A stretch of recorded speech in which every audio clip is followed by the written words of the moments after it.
Hey guys, I am Pixel Dan, and today we're going to be checking out the Teenage Mutant Ninja Turtles Ultimates Scratch the Cat from Super7.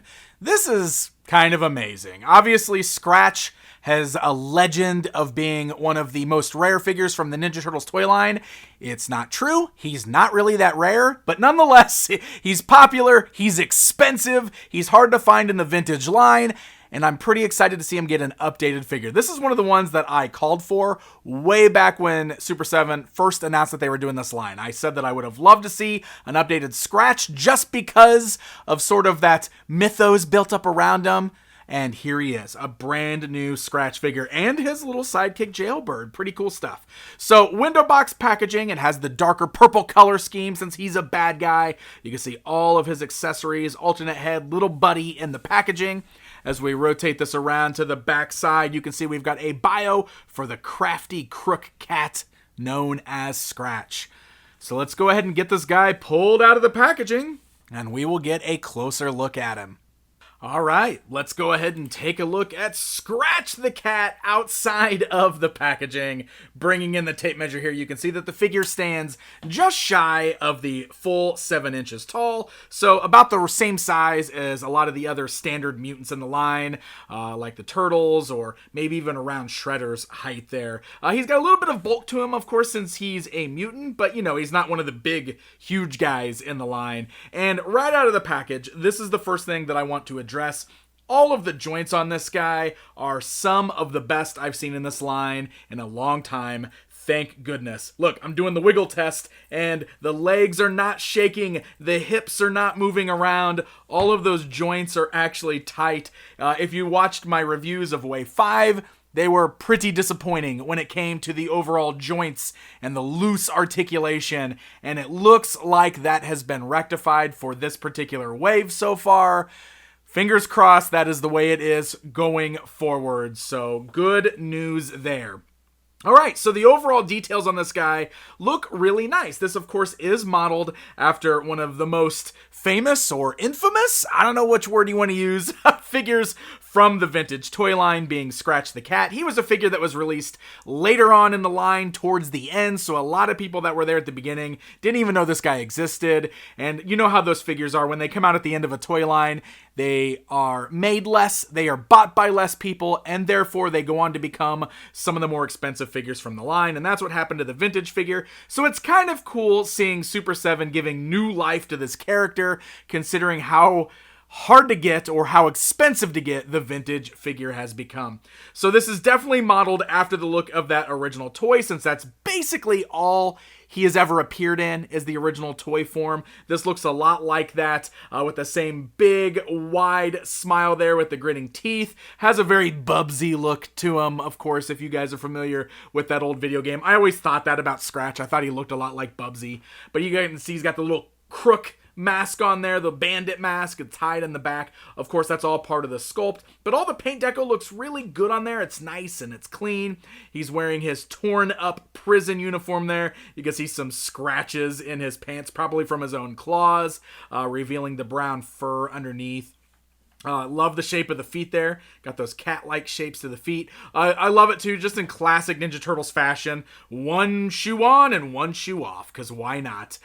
You can see the pants are totally ripped off at the knee on the right leg. On the left leg, he has a shackle. Now, this is part of the sculpt. So this is not removable from the figure. The padlock is all part of the sculpt there, so the padlock is not a separate piece, and it's all just painted in the same gray color. Now, there is a real metal chain that is attached to the ball there, and that's pretty cool, but non-removable. And I do kind of wish we could at least clip this off or something, but he is always attached to this like he's an actual prisoner here. So this is a non-removable piece. I think my little gripe there, minor nitpick, I do kind of wish that that was removable. He does have an actual file around his neck, which is a string, and that is removable. That's kind of neat because that was a sculpted on detail on the vintage toy. So in this case, they did an actual rope with a little nail file attached to it, which is kind of funny that he would just have that.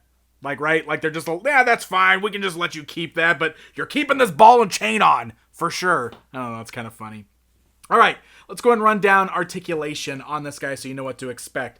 That head is on the same style ball joint we've seen with the other figures. It can mostly look left and right, kind of move around. It is limited because of the overall design, I think, of the fur and everything at the neck. So it's not like a really wide range of movement, but you can see a little bit up and down, left and right there. The shoulders go outwards, forwards, backwards. You got a swivel at the elbow, a single joint at the elbow, swivels at the wrist, hinge at the wrist.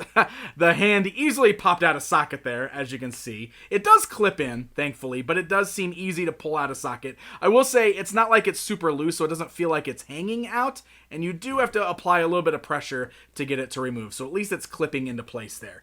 You do got a joint at the midsection, so you can roll the midsection around, move it left and right there. You can also swivel at the waist. The thighs are on the ball hinges, so they can go outwards, forwards, backwards, swivel at the knee, single bend at the knee, though I will say his legs are sculpted, kind of always bent, because he's got like these cat legs going on there. So as you can see, the way the bend comes down, you can really see it on the right knee because of the torn pants. You know, the knee is kind of coming down so that the leg is always slightly bent feeling, also because of those feet there. But the ankles can move forwards and backwards as well as rock side to side.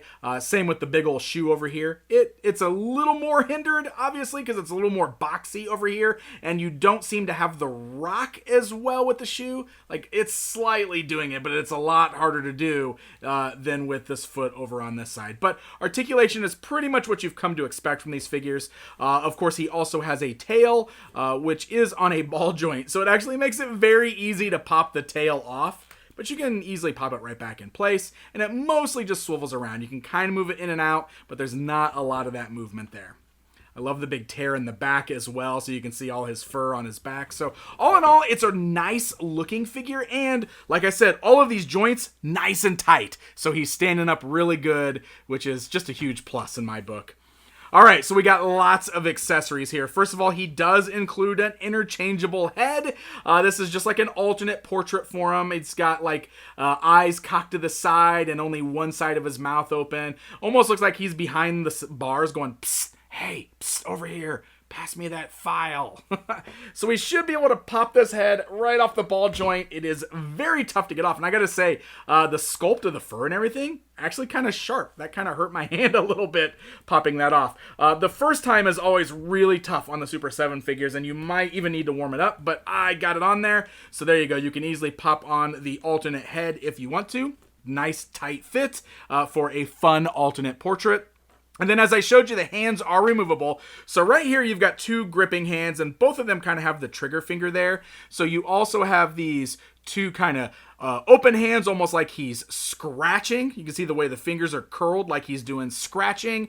We have gripping hands that don't really have the triggers. I don't know, they are very, very similar to the hands that we've already got on there, but I think it's the grip size is a little bit different. Yeah, you can see it's a bit of a smaller grip for some of the smaller accessories that we have. And then, of course, we also have closed fists. So we can easily swap these out just by popping them in place there, and there's a multitude of different ways you can match those up so that you can have some different stances for the character. And of course, lots of accessories, as I just mentioned. So like we've seen with a lot of these figures, we do get an homage to the vintage line where we've got an unpainted sprue with the weapons, and these are all done in yellow because the vintage Scratch's weapons were all yellow. Interestingly, the ball and chain is an actual accessory on here, but these, I swear, this is like part of the sculpt on the figure, so it's not like I could remove this and then use this. So that's a bit baffling to me, but you can see we've got the other accessories on there as well. But if you're like me, then you love that Super 7 fully painted the accessories this time around. So first of all, we have got our bag of money, and just like on the vintage accessory, it's torn open, and you can see gold coins spilling out on the back. This is really cool. Of course, it's flat on the bottom, so it is mostly meant for sitting on the ground, but you can also put that in his hand if you want him to hold the bag of money. You can do that as well. We've got some fun prison break accessories here, like we've got a larger nail file. We've got a dead fish where you can see the exposed bones inside that kind of makes them more like a saw. And we've got a hammer So we got lots of tools here that he can use for busting out of prison if you want to give it a shot. These all pretty much hold in all of his different hands. Now, obviously, the handle is really small on things like the nail file there, so they don't fit super good in his hands. It's kind of one of those things where they just sits there. The fish is kind of the same way, but at least that is kind of manageable where you can get it to adjust in the hand there to hold on to. And the hammer's got a thick enough handle on there that he does hold on to that just fine. But that brings us to my favorite accessory, which is his cake gun. I always thought this was genius. Comes out of the vintage line, but you always, those fun prison break stories where they hide things inside of cakes when they deliver them to prisoners. I just love the idea that he's just got like this slice of cake with candles on the top with a pistol hidden inside of it. It is hilarious. Love that accessory. Love that it is still included here. And of course, the best accessory, which is just like a little figure, his little buddy sidekick there, Jailbird, and this time fully painted. Of course, he was solid yellow in the vintage line, so now we've got a fully painted minifig. He is not articulated, but he looks awesome. He's in the same kind of pose that the vintage one is in, 0001 on his jumpsuit there. I love it. Love that we've got him included. All right, guys, it's comparison time. Hey, I can do this one because I actually have a vintage Scratch in my collection. So here he is standing alongside the original action figure that he is inspired by. I even have my Jailbird there and his awesome cake gun, just so you can see the similarities between the figures.